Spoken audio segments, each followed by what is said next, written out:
ああ。親父は200億相当の黄金を隠し持っていて、Where the heck is this? その隠し場所をあの碑文に記したって言われてる。Perhaps because it was too early for them all to disperse into their individual rooms. The relatives who had returned to the guest house all gathered on the first floor, continuing their chat. The topic was the witch's epitaph, which Erica had taken an interest in. 魅力的な謎ですね。誰にでも見られるところに堂々と張り出し、私たちの知恵に挑戦する。そういう挑戦、大好きです。ひゅー、エリカちゃんは案外ノリがいいな。謎解きとか好きなのか？面白そうじゃないですか。そういう挑戦。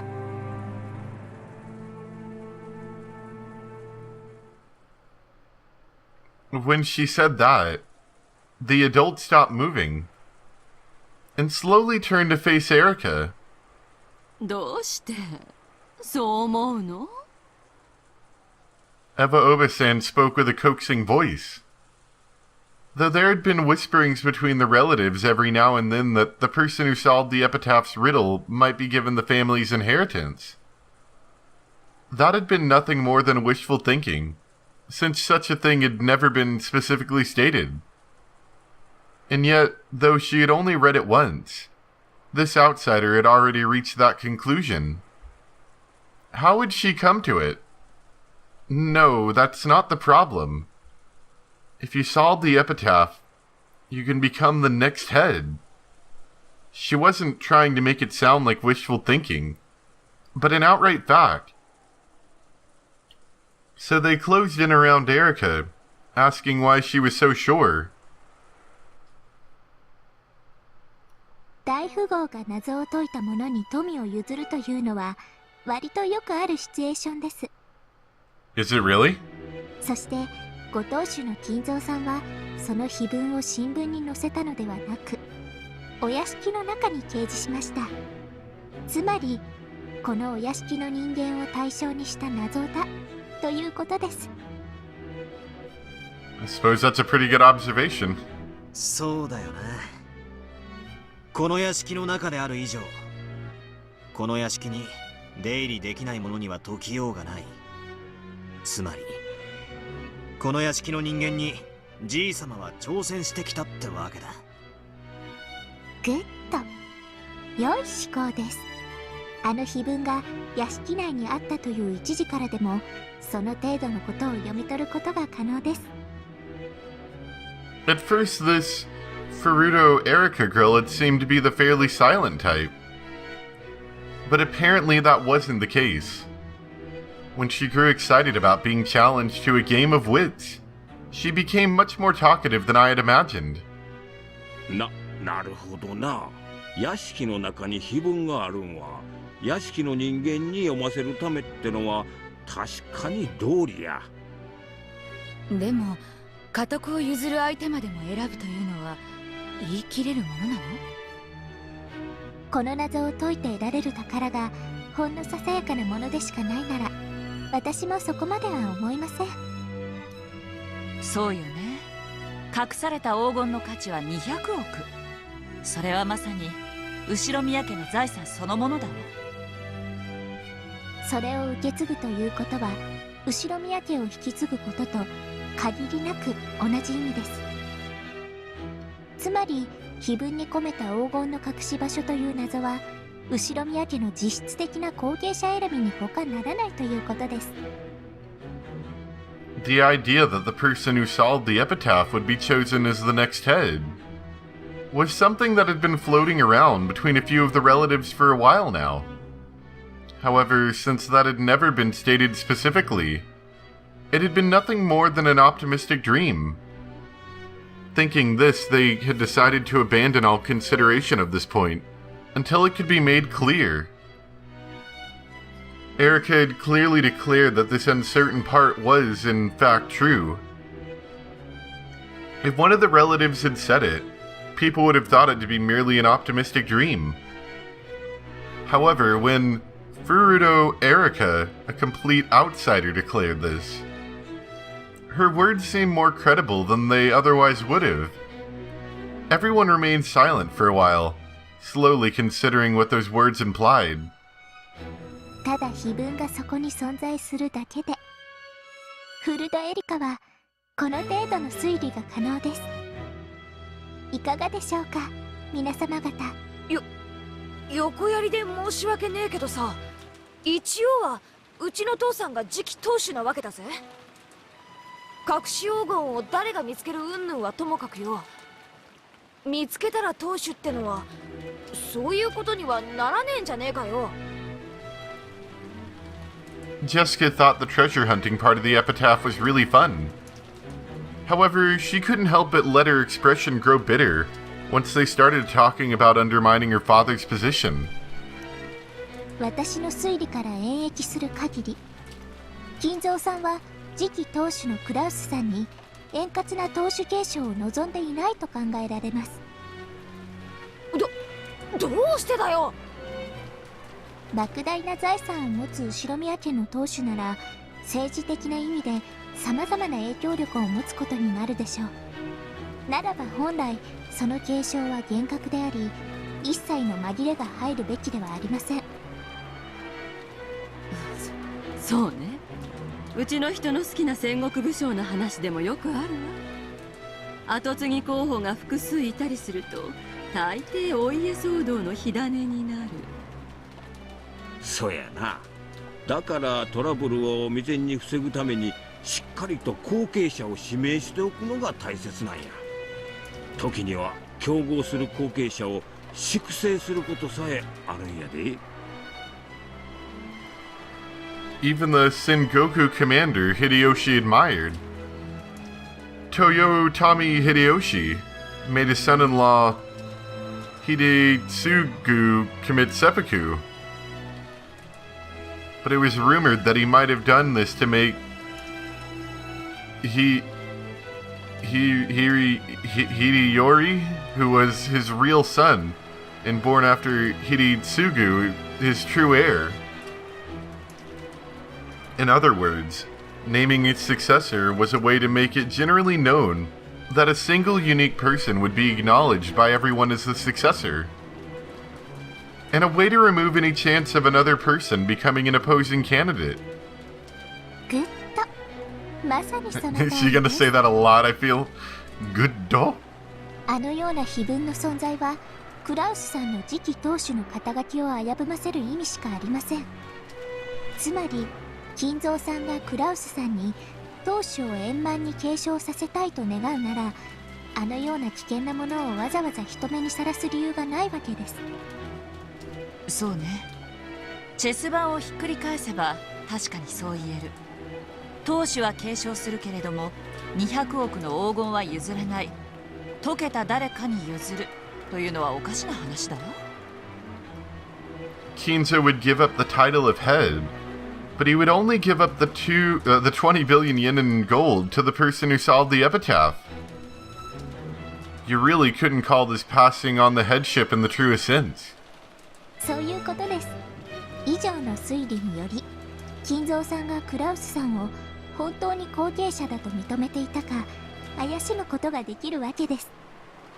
ただ碑文がそこに存在するだけで、フルドエリカはこの程度の推理が可能です。 Oh, this is gonna be fun. She's gonna refer to herself by her name rather than like I or me. いかがでしょうか、ジェシカさん。なんだよそれ。何が推理だ。デタラメだ。こじつけだ。 Well, Jessica, you sound a little annoyed right now. Jessica let her emotions lay bare and glared at Erica. Erica, on the other hand, looked exceedingly calm with an expression that said, "Well, that's just the truth, right?" I see. It looks like table manners aren't the only way this girl is fitting for the Ushirimiya family. It seems she really is like the family, even in ways that it would have been better if she wasn't.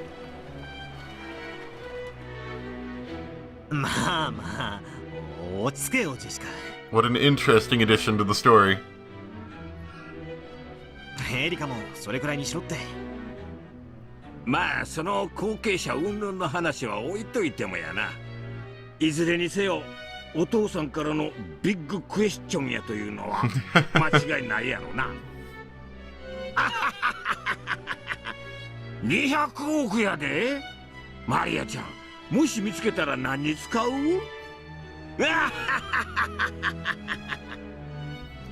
おお、黄金鏡は黄金だけじゃない。もっと神聖な場所なの。Hideyoshi Oji-san kept trying to force himself to chuckle, and thereby force the mood to improve. Everyone else tried to go along with that, but Jessica's mood didn't get any better. エリカちゃんも碑文の謎に挑戦してみたくなったのかい？はい、灰色の脳細胞がうずきまくりです。ですので謎解きを早速始めたいと思います。George Aniki skillfully turned the conversation around.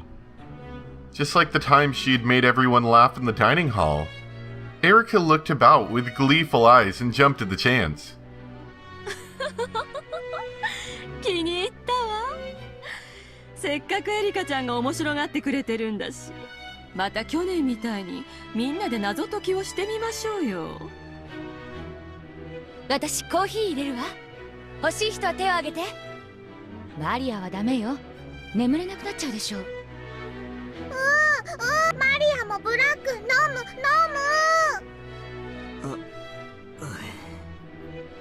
ワクワクしません？こういう謎、私は大好きです。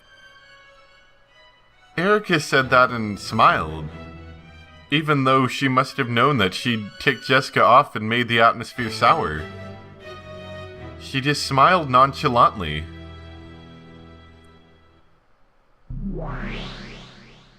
別に10月5日の事件を待たなくても Oh yeah, the riddle of the Epitaph. そりゃ俺も何度か挑んださ。 And I'd certainly love to figure out what it means, eventually anyway.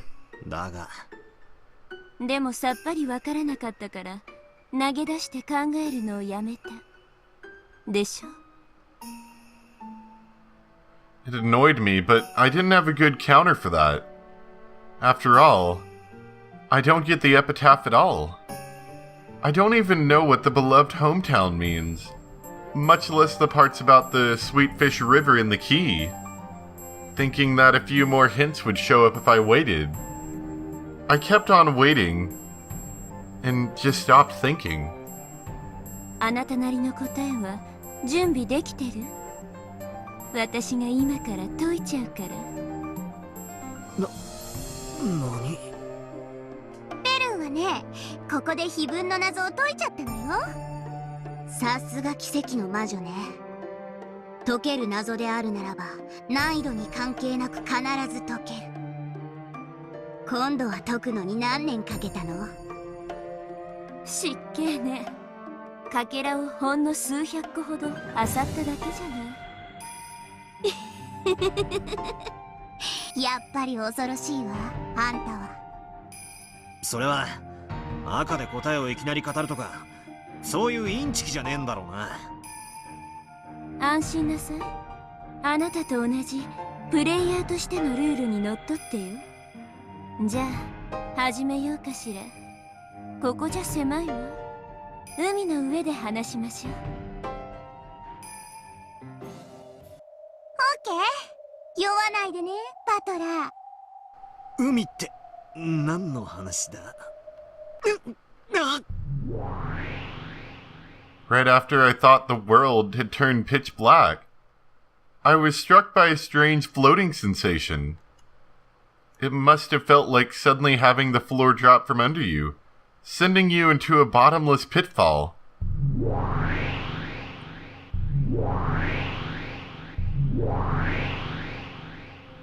When I looked, I saw that the two witches and I had been thrown into a pitch-black universe.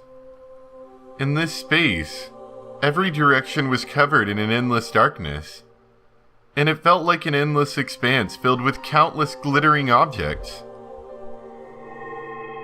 Some people might have likened it to the depths of an ocean, where countless glittering fragments drifted.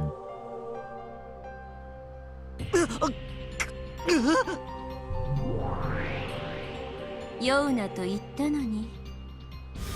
重力の概念が欲しいなら自分で生み出しなさい。ほら、落ち着いて私たちを見て。ほら、私たちは平気そうにしてるでしょ。足元に大地があって重力に支配されていると信じなさい。そうすれば安定できるから。Yes. The two witches are standing normally, as though their feet are planted on a transparent piece of glass. I'm the only one floating about like someone in a rapidly plummeting elevator. When I saw that they were just fine, I started calming down, figuring that there was no need to be scared. Then, just as Lambda Delta said, I gritted my teeth and kept telling myself that there was a place to stand here, and that I had to calm down. お上手お上手。あんたの名前は？後ろ宮バトラー。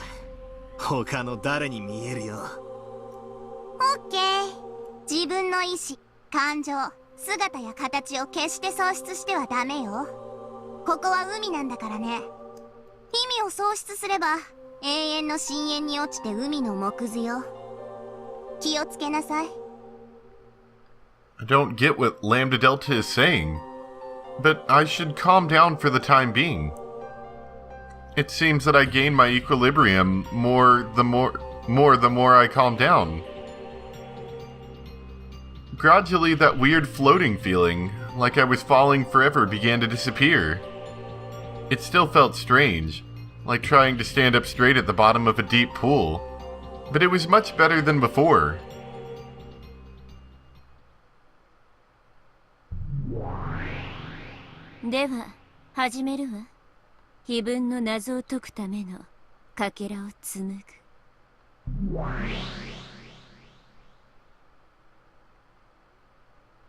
Bern Castell opened both of her hands. Then, like a planetarium, all of the fragments throughout this empty space began to spin, leaving tails behind them. The expression planetarium might even have been more fitting. Multiple fragments were tied together by gold lines, and what looked like constellations zoomed by us rapidly, one after another. It felt almost as though we were dashing through space at an incredible speed. Then, with tails of light drifting behind them, several brightly glowing fragments swirled around Bern Castell. It looked almost like she'd created her own solar system, with her as the sun. That solar system surrounding Bern Castell grew to a radius large enough to swallow us up. And every once in a while, one of those satellite fragments zoomed right past me.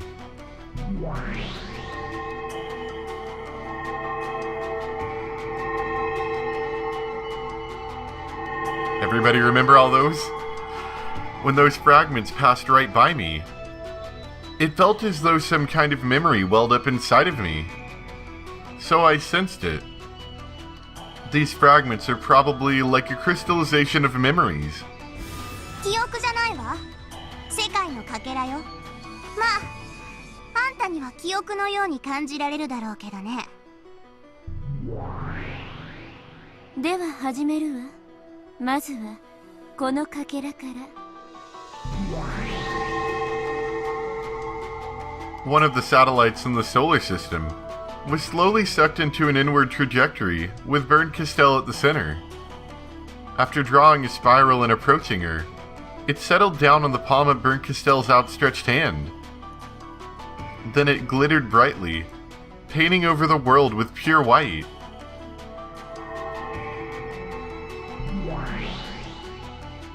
懐かしき故郷は私たちの想像をきっと裏切らないわ。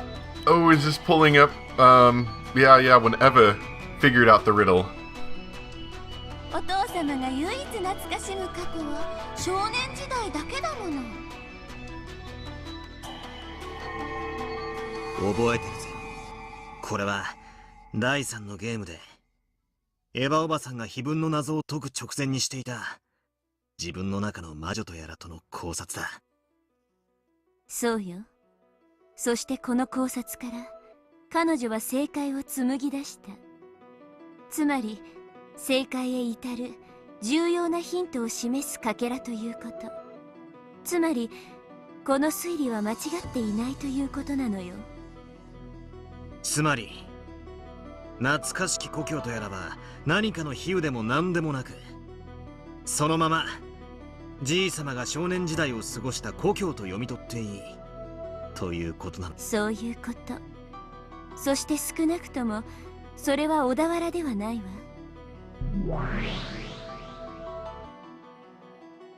生まれは確かに小田原だけど、それについては多分兄弟たちは全員同じ場所で認識してるわね。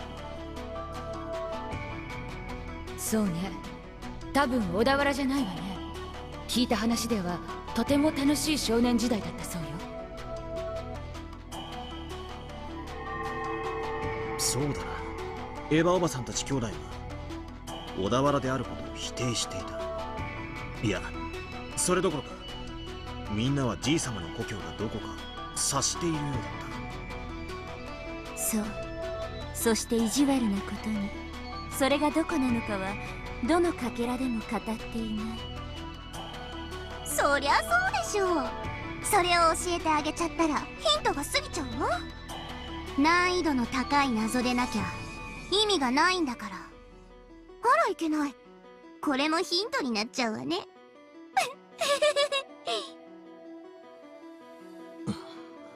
一体じいさまの故郷というのはどこだったんだ。それがわからなくちゃ始まらない。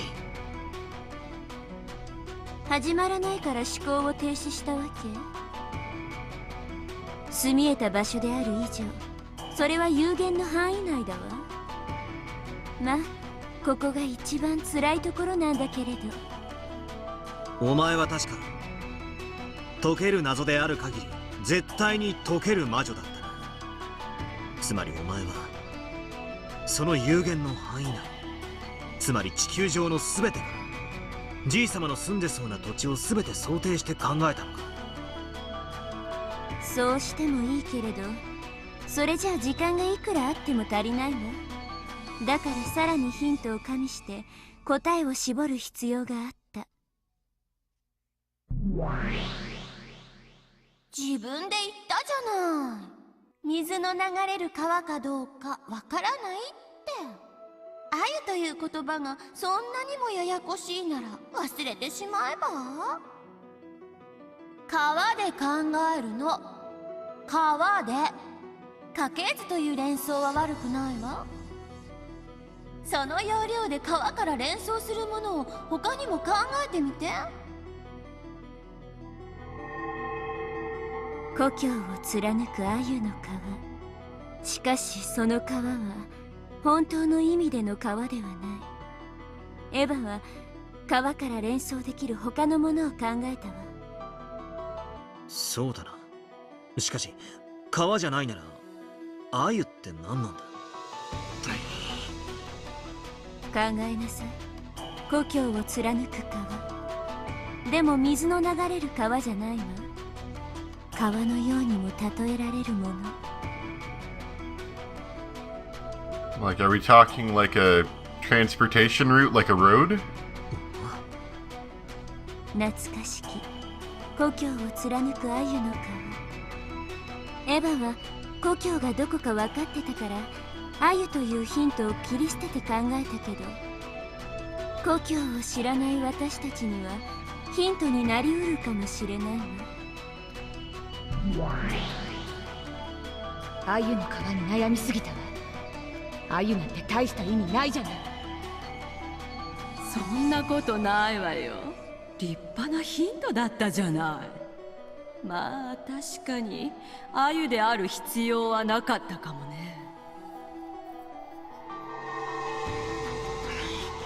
アユって何なんだ。川が言葉通りの川でない以上、アユだってもちろん泳ぐ魚を意味したりはしないはずだ。そうね。その上ローザに至ってはアユに大した意味はないとまで言い捨ててるわ。その一方でエヴァはアユである必要はないが立派なヒントだったとも言っている。つまりアユは何かを想起させる鍵だということ。その何かが他の単語であっても想起できるなら、エヴァの言うアユである必要はないがという言葉につながってくる。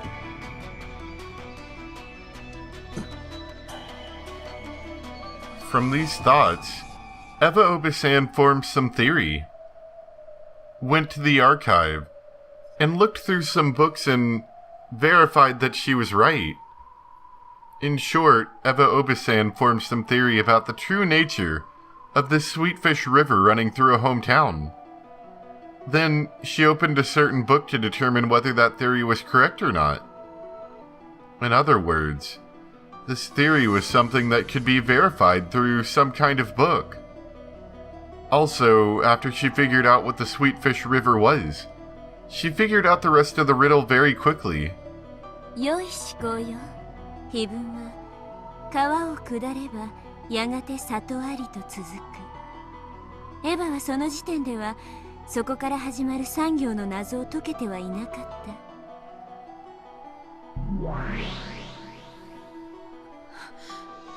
里って何？里ってどういう意味？この川を下ると里なんてあるの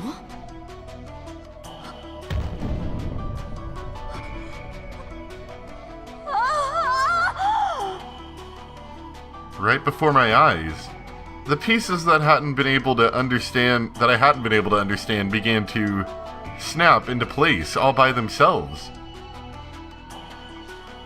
I couldn't even remember to close my open mouth. My throat grew completely dry. Is it really alright for this to be the answer? Really? Really? つまり故郷を貫くアユの川が分かれば、自動的に川を下れば里あり云々が分かって、黄金鏡の鍵が手に入るってわけだ。そういうことよ。エヴァもその書物を読んで確かめるまでは川を下った里のことは分からなかったみたいだし。くそ、その書物って何なんだ。でもこれは全然6文字じゃないわ。これが答えに間違いないって断言できるけど、これは全然6文字に満たない。また思考停止？ならそれを6文字で読める方法を考えなさい。思いつかないなら調べなさい。 No, see, I was told that you had to not to solve the murders. You don't need to be Japanese, but solving the riddle apparently requires a fairly deep understanding of Japanese, at least in the sense of how to read things and how things can be read differently. And I'm sure this is a prime example of that. きっと答えはある。 And like how, you know, the name of a town could have different meanings as well. それを疑ってはダメ。それが信じられないなら、とっとと泣き寝入りでもして、へそでもかんで死んじゃえば。1、2、3、4、5、6。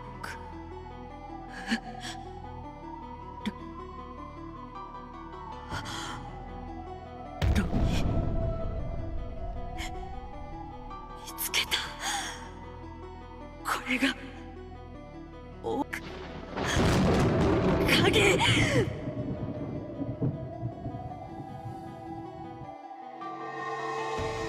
そしてエヴァは黄金鏡への鍵を見つけたわ。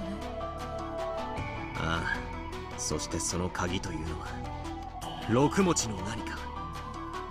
言葉か数字か文字列なんだ。そういうこと。鍵の正体が6つの文字だと分かれば、第一の番の意味がだいぶ分かってくる。第一の間に鍵の選び師6人を生贄に捧げよう。鍵の選び師6人、6文字。 In other words, it means to sacrifice the 6 characters chosen by the key on the first Twilight. この鍵がある特定の6人を指し示す。いえ、ある特定の6つを指し示すというべきね。もしこれが文字通りに生贄を捧げろという意味でないならば、例えばアナグラムかもしれないわ。アナグラム？文字遊びのことかね。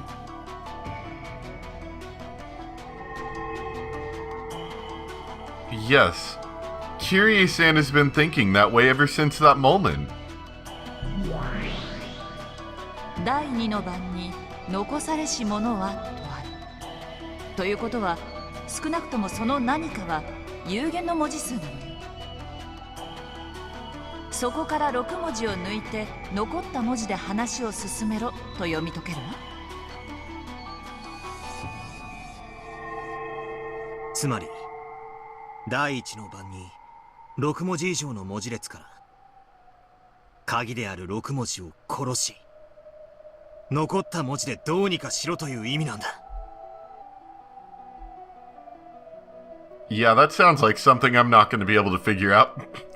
そういうこと。ただ当時の切り絵も言ってる。ならば何から6文字を殺せばいいのか、その殺す大元の文字列がわからない。 On the first Twilight, kill the 6 characters that are the key. On the first Twilight. つまり第一の番という時点でもう何かの文字列が存在するということなのか。しかし第一の番じゃ4文字しかない。他の読み方か。じいさま風に英語で読むなら第一の番ってなんだ。ファーストナイト。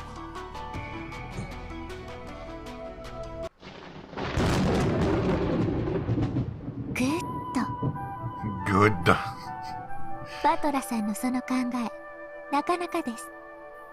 Oh, is she talking to Meta Battler? Probably not, but still. It's interesting. I know this isn't really a good spot to stop either, but I think we will stop there today. An hour of Umineko. Hope you guys all enjoyed.